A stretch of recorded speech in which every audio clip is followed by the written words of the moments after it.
ನೋಡಿ, ಕರ್ನಾಟಕ ರಾಜ್ಯದಲ್ಲಿ ವಿಧಾನ ಪರಿಷತ್ತಿನ ಚುನಾವಣೆ ನಡೀತು. ಅದರಲ್ಲಿ ಅಡ್ಡ ಮತದಾನ ಆಗಿರುವುದರಿಂದ ಅವರು ನಮ್ಮ ರಾಜ್ಯಾಧ್ಯಕ್ಷರು ಈ ಭಾಗದಲ್ಲಿ ಈಗಾಗಲೇ ಅಡ್ಡ ಮತದಾನ ಮಾಡಿರುವಂಥವರು ಮತ್ತು ಎಲ್ಲ ಶಾಸಕರು ಸೇರಿ ಧರ್ಮಸ್ಥಳಕ್ಕೆ ಹೋಗಿ ಒಂದು ಪ್ರಮಾಣವನ್ನು ಮಾಡೋಣ ಅನ್ನುವಂಥದ್ದನ್ನು ಹೇಳಿದರು. ಅವರು ಆ ಸಂದರ್ಭದಲ್ಲಿ ಒಂದು ಎಮೋಷನ್ ಆಗಿ ಮನಸ್ಸಿಗೆ ನೋವಾಗಿ ಆ ರೀತಿ ಹೇಳಿದ್ದೇನೆ ಅನ್ನುವಂಥದ್ದನ್ನು ಸಹಿತ ಅವರು ಸ್ಪಷ್ಟೀಕರಣ ಕೊಟ್ಟಿದ್ದಾರೆ. ಅದರ ಜೊತೆಗೇ ನಮ್ಮ ರಾಜ್ಯದ ಹಿರಿಯರು ಮತ್ತು ರಾಷ್ಟ್ರೀಯ ನಾಯಕರು ಈ ರೀತಿ ಆನೆ ಪ್ರಮಾಣ ಮಾಡುವಂಥದ್ದು ಸೂಕ್ತ ಅಲ್ಲ, ಅದನ್ನು ಕೈ ಬಿಡಬೇಕು ಅನ್ನುವಂಥದ್ದನ್ನೊಂದು ಸೂಚನೆ ಕೊಟ್ಟಿರುವಂಥ ಹಿನ್ನೆಲೆಯಲ್ಲಿ ರಾಜ್ಯಾಧ್ಯಕ್ಷರು ಅದನ್ನು ವಾಪಸ್ ತೆಗೆದುಕೊಂಡಿದ್ದಾರೆ. 2 ದಿವಸ ಇದನ್ನೆಲ್ಲ ವಿವರಣೆ ಕೊಡಲಿಕ್ಕೆ ನಮ್ಮ ಅಪೋಸಿಷನ್ ಲೀಡರ್ ಆಗಿರುವಂಥ ಮಾನ್ಯ ಶ್ರೀ ಆರ್ ಅಶೋಕ್ ಅವರು ಮತ್ತು ಅವ್ರ ತಂಡ ರಾಷ್ಟ್ರೀಯ ಅಧ್ಯಕ್ಷರ ಜೊತೆ ಹೋಗಿ ಮಾತಾಡಿ ವಿವರಣೆಯನ್ನು ಕೊಟ್ಟು ಬಂದಿದ್ದಾರೆ.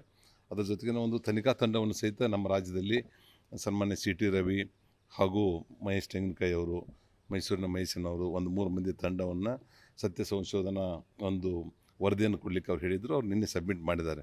ಅದರಲ್ಲಿ ಏನಿದೆ ಅನ್ನುವಂಥದ್ದನ್ನು ಅಭ್ಯಾಸ ಮಾಡಿ ರಾಷ್ಟ್ರೀಯ ನಾಯಕರ ಗಮನಕ್ಕೆ ಅದನ್ನು ತರ್ತಾ ಇದ್ದಾರೆ. ಅವರು ಮೇಲಿನ ಮೇಲೆ ಧರ್ಮಸ್ಥಳ ಆಗಲಿ ತಿರುಪತಿಗಾಗಲಿ ಹೋಗ್ತಾ ಇರ್ತಾರೆ ರಾಜ್ಯಾಧ್ಯಕ್ಷರು ಮತ್ತು ಅವ್ರ ಕುಟುಂಬ. ಅಲ್ಲಿ ಹೋಗಿರುವಂಥ ಹಿನ್ನೆಲೆಯಲ್ಲಿ ಅವರು ದೇವಸ್ಥಾನಕ್ಕೆ ಹೋಗಿ ನಮಸ್ಕಾರ ಮಾಡಿ ಬಂದಿದ್ದಾರೆ.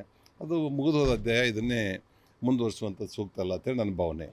ಅಲ್ಲ, ಮೈತ್ರಿ ಪಕ್ಷದಲ್ಲಿ ಯಾರು ಸರ್ ಅಡ್ಡ ಮತದಾನ ಹಾಕಿದ್ದಾರೆ? ಯಾಕಂದ್ರೆ ಈಗ ಅದಕ್ಕೇ ಒಂದು 3 ಮಂದಿ ಸಮಿತಿಯನ್ನು ಮಾಡಿದ್ದಾರೆ. ಆ 3 ಮಂದಿ ಸಮಿತಿಯಲ್ಲಿ ಏನು ವರದಿ ಕೊಡ್ತಾರೋ ಕಾದು ನೋಡೋಣ. ಅಲ್ಲ, ಕೆಲವೊಬ್ರು ನಿಮ್ಮ ನಾಯಕರೇ ಇಲ್ಲಿ ಮತದಾನ ಮಾಡಿ ಕಾಂಗ್ರೆಸ್ ನಾಯಕರ ಜೊತೆ ಫೋಟೋ ಹೊಡ್ಸ್ಕೊಂಡಿರೋದು, ಅದೇ ತಪ್ಪೇನಿದೆ? ಅದೇ ತಪ್ಪೇನಿದೆ ನೋಡಿ, ಚರ್ಚೆ ಆಗ್ತಿದೆ. ಕರೆಕ್ಟು. ಒಂದು ರಾಜಕಾರಣದಲ್ಲಿ ಭಾಳಷ್ಟು ಜನ, ಇವತ್ತು ಜಗದೀಶ್ ಶೆಟ್ಟರ್ ಸಾಹೇಬರು ನಮ್ಮ ಪಕ್ಷದ ಮುಖಂಡರು, ಅವರು ರಾಜ್ಯ ಅಧ್ಯಕ್ಷರಾಗಿ, ಮುಖ್ಯಮಂತ್ರಿಯಾಗಿ, ಲೋಕಸಭಾ ಸದಸ್ಯರಾಗಿ ಬೇರೆ ಬೇರೆ ಹುದ್ದೆಗಳನ್ನು ಅಲಂಕಾರ ಮಾಡಿರುವಂಥವ್ರು. ಅವರು ಇಲ್ಲಿ ಕಾಂಗ್ರೆಸ್ಸಿನ ಶಾಮನೂರ ಜೊತೆ ಸಂಬಂಧ ಆಗಿದೆ. ಈ ರೀತಿ ಅದೇ ಸಂಬಂಧಗಳನ್ನು ರಾಜಕೀಯದಲ್ಲಿ ತರುವಂಥದ್ದು ಸೂಕ್ತ ಅಲ್ಲ. ಈಗ ನಾವೆಲ್ಲೇ ಫಂಕ್ಷನಲ್ಲಿ ಇರ್ತೀವಿ, ಒಂದೇ ವೇದಿಕೆ ಹಂಚ್ಕೊಂಡಿರ್ತೀವಿ, ಆ ಫೋಟೋಗಳು ಸರ್ವೇ ಸಾಮಾನ್ಯ, ಒಬ್ರಿಗೊಬ್ರು ಫೋಟೋ ತೆಗೆಸುವಂಥದ್ದು. ಈ ರೀತಿ ಬಂದಾಗ ಅದನ್ನೇ ರಾಜಕೀಯಕ್ಕೆ ಒಂದು ತಳಕು ಹಾಕುವಂಥದ್ದು ಸೂಕ್ತ ಅಲ್ಲ. ಇದೇನು ಸತ್ಯ ಸಂಶೋಧನಾ ಸಮಿತಿ ಏನು ಮಾಡಿದ್ದಾರೆ, ಅದರಿಂದ ಸತ್ಯಾಸತ್ಯತೆ ಹೊರಬರ್ತದೆ. ನಾವು ಅಲ್ಲಿವರೆಗೆ ಕಾಯ್ದು ಮಾಡಿದಂಥ ಸಂದರ್ಭದಲ್ಲಿ ಹೋಗಿ ಮೀಟ್ ಮಾಡೋದು ಎಷ್ಟು ಸಮಂಜಸ ಅಲ್ಲ. ಅವರು ರೂಲಿಂಗ್ ಪಾರ್ಟಿಯಲ್ಲಿದ್ದಾರೆ. ರೂಲಿಂಗ್ ಪಾರ್ಟಿಯಲ್ಲಿದ್ದಾಗ ಅವ್ರ ಕ್ಷೇತ್ರಕ್ಕೆ ಏನಾದರೂ ಕೆಲಸ ಆಗಬೇಕಾಗಿತ್ತು ಅಂದರೆ ಹೋಗಿ ಭೇಟಿ ಆಗುವಂಥ ಸರ್ವೇ ಸಾಮಾನ್ಯ. ನಮ್ಮ ಸರ್ಕಾರದಿಂದ ಕಾಂಗ್ರೆಸ್ ಅವ್ರು ಬರ್ತಿದ್ರು, ಕಾಂಗ್ರೆಸ್ಸಿನ ಸರ್ಕಾರ ಇರೋದ್ರಿಂದ ನಮ್ಮವ್ರು ಹೋಗ್ತಾರೆ. ಕ್ಷೇತ್ರದ ಕೆಲಸ ಸಲುವಾಗಿ ಹೋಗುವಂಥದ್ದು, ಹೋಗಿರುವಂಥದ್ರಲ್ಲಿ ತಪ್ಪು ಅನ್ನುವಂಥದ್ದು ಹೇಳುವಂಥದ್ದೂ ಸರಿಯಲ್ಲ. ಒಂದು ಶಿಸ್ತಿನ ಪಕ್ಷದಲ್ಲಿ ಈ ಥರ ಒಂದು ಅಶಿಸ್ತು ಕಂಡು ಬಂದರೆ ಮುಂದೆ ಬಿಜೆಪಿಯಲ್ಲಿ ಯಾವ ಥರ ಬದಲಾವಣೆ ಕಾಣ್ಬೋದು? ಕರೆಕ್ಟು. ಈಗಾಗಲೇ ಅದನ್ನು ಒಂದು ವರದಿ ಬಂದಿದೆ. ವರದಿ ಬಂದಿರುವಂಥ ಆಧಾರದ ಮೇಲೆ ಇವತ್ತು ನಮ್ಮ ರಾಜ್ಯಾಧ್ಯಕ್ಷರು ಮತ್ತು ಅವ್ರ ತಂಡ ರಾಷ್ಟ್ರೀಯ ನಾಯಕರ ಗಮನಕ್ಕೆ ಅದನ್ನು ತೊಗೊಂಬಂದು ಅಲ್ಲಿನ ಒಂದು ಕಮಿಟಿ ಇದೆ. ಆ ಕಮಿಟಿಯಲ್ಲಿ ಯಾವ ರೀತಿ ಕ್ರಮ ಕೈಗೊಳ್ಬೇಕು ಅನ್ನೋಂಥ ತೀರ್ಮಾನ ಆಗ್ತದೆ. ಇಲ್ಲಿ ರಾಜ್ಯಾಧ್ಯಕ್ಷರು ಅಲ್ಲಿ ಏನು ಅವ್ರದ್ದು ರಿಪೋರ್ಟ್ ಕೊಟ್ಟಿರ್ತಾರೆ, ಅದ್ರ ಮೇಲೆ ಕ್ರಮ ಕೈಗೊಳ್ಳುವಂಥ ಅಧಿಕಾರ ಇಲ್ಲಿ ನಮ್ಮಲ್ಲಿ ಯಾರಿಗೂ ಇಲ್ಲ.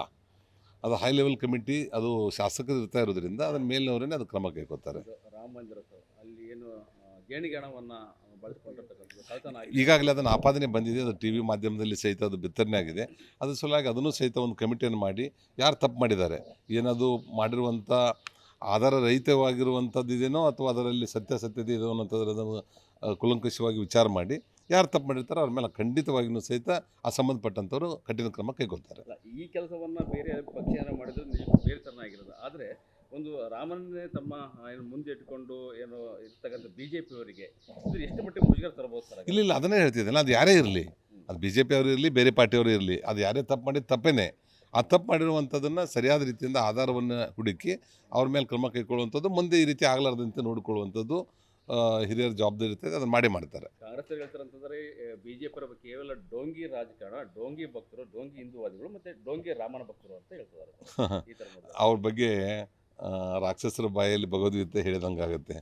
ಅವರೆಲ್ಲಿ ನಾವೆಲ್ಲಿ ಹಿಂದುತ್ವದ ಬಗ್ಗೆ, ಅವ್ರ ಹಿಂದುತ್ವದ ಬಗ್ಗೆ ಏನು ಮಾಡ್ತಾ ಹೊಂಟಿದ್ದಾರೆ, ಮೈನಾರಿಟಿ ಬಗ್ಗೆ ನಮ್ದು ಏನಿದೆ. ಇವತ್ತೆಲ್ಲ ಅಟ್ಲೀಸ್ಟ್ ಭಾರತೀಯ ಜನತಾ ಪಾರ್ಟಿ, ಜನಸಂಘ ಮತ್ತು RSS ಇರೋದ್ರಿಂದ ಇವತ್ತು ಹಿಂದುತ್ವದ ಬಗ್ಗೆ ಒಂದು ಸಪೋರ್ಟ್ ಸಿಗ್ತಾ ಇದೆ. ನಾವು ಹಿಂದೂ ರಾಷ್ಟ್ರವಾಗಿ ಉಳಿಲಿಕ್ಕೆ ಸಾಧ್ಯ ಇದೆ. ಅವ್ರು ಮಾಡಿರುವಂಥದ್ರಂತೆಯೇ ನಾವು ಮಾಡಿದ್ದೀವಿ ಅಂದ್ರೆ ಹಿಂದೂಗಳು ಎಲ್ಲಿ ಹೋಗಬೇಕಾಗಿತ್ತು? ಅದ್ರ ಸಲುವಾಗಿ ಅವ್ರ ಮಾತಿಗೆ ನಾವೇನು ಕಿವಿ ಕೊಡಲ್ಲ. ಆನೆ ಹೋಗುವಾಗ ಶ್ವಾನಗಳು ಬಗಳ್ತಿರ್ತವೆ, ಆ ಬಗಳುವಂಥದ್ದು ನಾವು ಕೇಳಿಸೋಕೆ ತಯಾರಿಲ್ಲ. ರಾಮನನ್ನು ಕೇವಲ ರಾಜಕೀಯಕ್ಕೆ ಮಾತ್ರ ಬಳಸ್ಕೊಳ್ತಾರೆ ಯಾರು ಬಿ ಜೆ ಪಿಯವರು ಅಂತ. ಆ ಸತ್ಯಕ್ಕೆ ದೂರವಾಗಿರುವಂಥ ಒಬ್ಬ ಆದರ್ಶ ಮಹಾಪುರುಷ ಅವರು ಶ್ರೀರಾಮಚಂದ್ರವರು. ಅವರ ಆದರ್ಶನೇ ಎಲ್ಲರಲ್ಲಿ ಬರಲಿ ಅನ್ನುವಂಥದ್ದು ನಮ್ಮ ಪ್ರಣಾಳಿಕೆ ಮತ್ತು ನಮ್ಮ ಮನಸ್ಸಲ್ಲಿರುವಂಥದ್ದು. ಪದೇ ಪದೇ ಸರ್ ಗೃಹ ಸಚಿವರು RSS ನೋಂದಣಿ ಬಗ್ಗೆನೇ ಮಾತಾಡ್ತಾರೆ. ನಾನು ಹೇಳಿದೆ, ಭಾಳ ಸಲ ಹೇಳಿದ್ದೇನೆ. ಪ್ರಿಯಾಂಕಾ ಖರ್ಗೆ ಅವರು ಮಾಡಲಿಕ್ಕೆ ಸಾಕಷ್ಟು ಕೆಲಸ ಇದೆ. ಒಳ್ಳೆಯ ಮಂತ್ರಿ ಸ್ಥಾನ ಸಿಕ್ಕಿದೆ, ಒಳ್ಳೆಯ ಜವಾಬ್ದಾರಿ ಹಿಂದೂ ಸಿಕ್ಕಿತ್ತು. ಇವತ್ತೂ ಸಹಿತ ಒಂದು ಒಳ್ಳೆಯ ಖಾತೆ ಸಿಕ್ಕಿದೆ. ಅದ್ರ ಬಗ್ಗೆ ಸುಧಾರಣೆ ತರಲಿಕ್ಕೆ ಅವ್ರಿಗೆ ಸಾಕಷ್ಟು 24/7 ಸಮಯ ಕಡಿಮೆ ಇದೆ. ಅದರಲ್ಲಿ ವಿಶೇಷವಾಗಿ ಕಲ್ಯಾಣ ಕರ್ನಾಟಕ, ನಾನು ಅಲ್ಲಿ ಉಸ್ತುವಾರಿ ಸಚಿವನ ಕೆಲಸ ಮಾಡಿದ್ದೇನೆ. ಅದರಲ್ಲಿ ಅವ್ರು ಏನು ಮಾಡಬೇಕು, ಅಲ್ಲಿ ಏನು ಯಾವ್ಯಾವ ಇಲಾಖೆಗಳು ಹಿಂದುಳಿದಿದೆ ಅವೆಲ್ಲವುಗಳಿಗೆ ಯಾವ ರೀತಿ ಅದನ್ನು ಸುಧಾರಣೆ ಮಾಡಬೇಕು ಅನ್ನುವಂಥ ಒಂದು ಬೇರೆಯವ್ರಿಗೆ ಮುಂದುವರಿದಂಥ ರಾಜ್ಯಗಳನ್ನು ನೋಡಿ ಅಥವಾ ಯಾರು ಎಕ್ಸ್ಪರ್ಟ್ ಇದ್ದಾರೆ ಅವ್ರ ಕಡೆ ಅನುಭವ ಅಂತಂದು ಅಲ್ಲಿ ಸುಧಾರಣೆ ಮಾಡುವಂಥದ್ರ ಕಡೆ ಗಮನ ಹರಿಸಬೇಕೆ ಹೊರತು ಇದನ್ನು ಸಂಘದ ಬಗ್ಗೆ ಮಾತಾಡಲಿಕ್ಕೆ ಯಾವ ರೀತಿ ಮಾಡಬೇಕು ಅನ್ನೋಂಥದ್ದು ಒಂದು ದೊಡ್ಡ ಟೀಮ್ ಇದೆ. ನಿನ್ನೆ ಮೊನ್ನೆ ಹುಟ್ಟಿರುವಂಥದ್ದಲ್ಲ, 100 ವರ್ಷ ಇತಿಹಾಸ ಇರುವಂಥ ಮತ್ತು 100 ವರ್ಷದಲ್ಲಿ ಅವ್ರು ಏನು ಮಾಡಿದ್ದಾರೆ ಅನ್ನುವಂಥದ್ದನ್ನು ಭಾಳ ಸ್ಪಷ್ಟವಾಗಿ ತೆರೆದಿಟ್ಟ ಪುಸ್ತಕ ಸಂಘದ್ದಿದೆ. ಆ ಸಂಘದ ಬಗ್ಗೆ ಮಾತಾಡುವಂಥದ್ದು ಅವ್ರಿಗೆಲ್ಲ ಅವ್ರ ದೊಡ್ಡವ್ರಿಗೂ ಇಲ್ಲ. ಅದ್ರ ಸಲುವಾಗಿ ಅದನ್ನು ಇವತ್ತಿಗೆ ಕೈ ಬಿಡಬೇಕು. ಗುಲ್ಬರ್ಗಾದ ಕಡೆ ಮತ್ತು ಕಲ್ಯಾಣ ಕರ್ನಾಟಕದ ಹೆಚ್ಚು ಗಮನ ಹರಿಸಬೇಕು. ಅಲ್ಲಿ ಸುಧಾರಣೆ ಆಗೋದ್ರ ಕಡೆ ಗಮನ ಹರಿಸಬೇಕು. ಉಚ್ಚಾಟಿತ ನಾಯಕರನ್ನ ಏನಾದರೂ ಕೂಡ ಪಕ್ಷಕ್ಕೆ ಕರೆತರುವಂಥದ್ದು ಏನಾಗಿದೆ ಸರ್? ಇಲ್ಲ, ಅದನ್ನೆಲ್ಲನೂ ನೋಡಿ ಪಕ್ಷ ದೊಡ್ಡದಾಗಬೇಕಾಗಿತ್ತಂದರೆ ತಪ್ಪು ಮಾಡುವಂಥ ಸರ್ವೇ ಸಾಮಾನ್ಯ ಎಲ್ಲರಲ್ಲಿನೂ ಆಗಿರ್ತದೆ. ಅದನ್ನು ತಪ್ಪಾಗಿರುವಂಥದ್ದು ಮುಂದೆ ಆ ರೀತಿ ತಪ್ಪಾಗಲಾರ್ದಂತೆ ಅವ್ರ ತಿಳುವಳಿಕೆಯನ್ನು ಹೇಳಿ ಯಾರ್ಯಾರು ಪಕ್ಷ ಬಿಟ್ಟು ಹೋಗಿದ್ದಾರೆ, ಯಾರ್ಯಾರು ಅಸಮಾಧಾನ ಇದ್ದಾರೆ ಅವರೆಲ್ಲರನ್ನೂ ವಾಪಸ್ ತಂದು ನಮ್ಮ ಸಂಖ್ಯೆಯನ್ನು ಹೆಚ್ಚು ಮಾಡ್ಕೊಂಡು ನಮ್ಮ ಶಕ್ತಿಯನ್ನು ಹೆಚ್ಚು ಮಾಡ್ಕೊಂಡಾಗ ಮಾತ್ರ ನಾವು 2028ರಲ್ಲಿ ಸರ್ಕಾರ ಮಾಡಲಿಕ್ಕೆ ಸಾಧ್ಯ ಇದೆ. ನನ್ನ ವೈಯಕ್ತಿಕ ವಿಚಾರ ಇದು. ಅವರಷ್ಟೇ ಅಲ್ಲ, ಯಾರು ಅಸಮಾಧಾನ ಇದ್ದಾರೆ, ಪಕ್ಷದ ಹೊರಗಡೆ ಇದ್ದಾರೆ, ಅವ್ರ ಜೊತೆಗೇನು ಇನ್ನೂ ಅಸಮಾಧಾನದ ಇರೋ ಸಾಕಷ್ಟು ಜನ ಕಾಂಗ್ರೆಸ್ಸಲ್ಲಿದ್ದಾರೆ. ನಮಗೂ ಅವ್ರು ಫೋನ್ ಮಾಡ್ತಾಯಿದ್ದಾರೆ, ಮುಂದಿನ 2028ಕ್ಕೆ ನಾವು ಭಾರತೀಯ ಜನತಾ ಪಾರ್ಟಿ ಜೊತೆನೇ ಬರ್ತೀವಿ, ಸಾಕಾಗಿದೆ ಇಲ್ಲಿ ಕಾಂಗ್ರೆಸ್ನಲ್ಲಿ ಅನ್ನೋಂಥದ್ದನ್ನು ಅವ್ರು ಹೇಳ್ತಾ ಇದ್ದಾರೆ. ಅಂಥವ್ರನ್ನ ಸಹಿತ ಆ ಕ್ಷೇತ್ರದಲ್ಲಿ ಏನು ಸಾಧಕ ಬಾಧಕಗಳನ್ನು ನೋಡಿ ನಾವು ನಿರ್ಧಾರಗಳನ್ನು ತೆಗೆದುಕೊಳ್ತೇವೆ. ಉಚ್ಚಾಟಿತ ನಾಯಕರನ್ನ ಕರೆತರ್ತಾರಂತಂದ್ರೆ ಯತ್ನಾಳ್ ಅವ್ರ ಬೇಡಿಕೆನ ಈಡೇರಿಸ್ತಿರಾಗಾದ್ರೆ ಅಂತ ಅಲ್ಲ, ಅದನ್ನು ಮ್ಯಾಲಿನವ್ರು ಮಾಡ್ತಾರೆ. ನಮ್ಮ ಇತಿಮಿತಿಯಲ್ಲಿ ನನ್ನ ವೈಯಕ್ತಿಕ ವಿಚಾರ ಬಿಟ್ಟು ಹೋಗಿರುವಂಥ ಎಲ್ಲರನ್ನೂ ಕರೆತರಬೇಕು, ಬೇರೆ ಪಾರ್ಟಿದಲ್ಲಿ ಇದ್ದಂಥವ್ರನ್ನೂ ಕರೆತರಬೇಕು ಅನ್ನೋಂಥದ್ದು ನನ್ನ ವೈಯಕ್ತಿಕ ವಿಚಾರ. ಅದನ್ನು ನಿರ್ಧಾರ ಮಾಡುವಂಥದ್ದು ಸತ್ಯಾಸತ್ಯತೆ ಮತ್ತು ಅದನ್ನು ಯಾವ ರೀತಿ ನಿರ್ಧಾರ ಮಾಡಬೇಕು, ಅವ್ರಿಗೆ ಯಾವ ರೀತಿ ಮಾರ್ಗದರ್ಶನ ಮಾಡಬೇಕು, ಅವ್ರಿಗೆ ಯಾವ ಜವಾಬ್ದಾರಿ ಕೊಡಬೇಕು ಅನ್ನೋಂಥ ತೀರ್ಮಾನ ಮಾಡುವಂಥದ್ದು ರಾಷ್ಟ್ರೀಯ ನಾಯಕರು. ಆದರೆ ಮುಂದಿನ ದಿನಗಳಲ್ಲಿ ಕುಟುಂಬ ರಾಜಕಾರಣಕ್ಕೆ ಬ್ರೇಕ್ ಬೀಳ್ಬೇಕಾದ್ರೆ ಯತ್ನಾಳ್ ಅವರೊಂದು ಹೇಳಿಕೆ ಆದಂತೆ ಅದನ್ನೆಲ್ಲ ನಿರ್ಧಾರಗಳನ್ನು ಮೇಲಿನವ್ರು ಮಾಡ್ತಾರೆ. ನಾವು ಭಾಳ ಚಿಕ್ಕವರು ಅದನ್ನ ಬಗ್ಗೆ.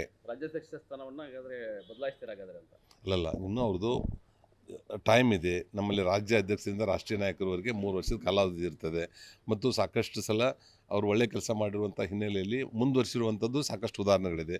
ಅವೆಲ್ಲವುಗಳ ಹಿನ್ನೆಲೆಯಲ್ಲಿ ಅವರು ಮೇಲಿನವರು ಅದಕ್ಕೆ ನಿರ್ಧಾರವನ್ನು ತೆಗೆದುಕೊಳ್ತಾರೆ. ಉಪಚುನಾವಣೆಯಲ್ಲಿ ಆಗಿರ್ತಕ್ಕಂಥ ಸೋಲಿನ ಹಿನ್ನೆಲೆಯಲ್ಲಿ ರಾಜ್ಯಾಧ್ಯಕ್ಷ ಸ್ಥಾನ ಬದಲಾಯಿಸಬಹುದಾಗಿದೆ? ಇಲ್ಲ, ಅದಕ್ಕೇನು ಸಂಬಂಧ ಬರೋದಿಲ್ಲ. ಅದಕ್ಕೆ ಯಾರು ತಪ್ಪು ಮಾಡಿದ್ದಕ್ಕೆ ಯಾರು ಹೊಣೆಗಾರ ಆಗುವಂಥದ್ದಕ್ಕೆ ಆಗೋದಿಲ್ಲ. ಅದು ಮುಂದುವರಿಸಬೇಕು ಅಥವಾ ಬೇಡಬಾರ್ದು ಅಂತ ಅವ್ರದ್ದೇ ಆಗಿರುವಂಥ ಒಂದು ಸರ್ವೆ ರಿಪೋರ್ಟ್ ಇರ್ತದೆ.